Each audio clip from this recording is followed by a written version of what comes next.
But if I had to pick one, it would always be Jude because I feel he always turns up in big moments, and that is the difference. And of course, it was obviously there was something that Thomas Tuchel wanted to just take away from his on-pitch performance, and that was the drama and kind of over-expression almost sometimes that he felt he shouldn't be showing, and still being passionate without fair way. And in terms of the momentum that they had in that second half against Croatia, we were hoping we'd see them pick up where they left off. Yeah, I think you're always hoping for that energy and that performance of what we had against Croatia in the second half, but these games are so difficult when the team sits back and you know, you have most of the possession, then you have to try and break them down, you have to find the space. And for me, the key was getting crosses into the box. That's where all the chances come from. You can get enough crosses in. But that is a typical Carlos Queiroz team performance. I think Ghana were excellent. The discipline and concentration, how they defended. I think we have to give Ghana a lot of praise.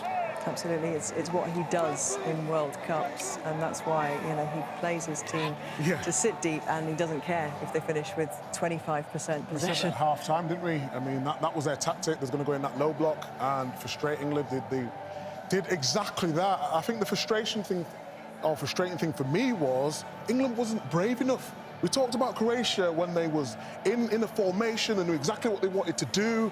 They was energetic, and then, yes, we knew full well they was going to come up against a team that go in a low block. Can you unpick it? And I just feel as though people was making too many safe passes. You've got to be more brave when you come up against a team in that low block. OK, then, for the fourth major tournament running, England have drawn their second match. It means their passage into the last 32 isn't yet confirmed, but with 4 points, it is all but guaranteed.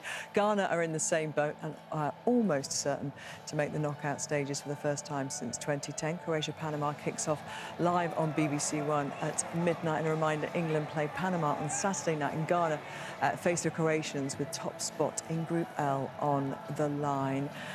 Alan Shearer said a reality check, Joe. Yeah, I think so. He also said it's not a disaster, so it's key. It's key that we don't get too high and we don't get too low. It was a difficult performance. I think there were a few things, like I say, and Anthony Barry touched on it at half-time, England weren't necessarily prepared for. Credit to Ghana, absolute brilliant game plan, just like in the Panama game, and they could have nicked it. Let's not get away from it. It could have been worse tonight. But loads of things to work on. Like I say, England, the fans are still with them, we're still with them, just a difficult night.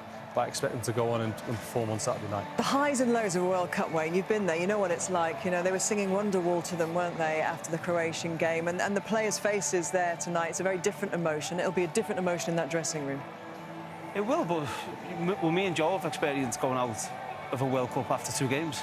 So England have qualified through to the next round, so that's the main thing. And I think for Thomas Tuchel now, I expect changes on Saturday night. I expect changes, but yeah, listen, I think England probed, but I think there's little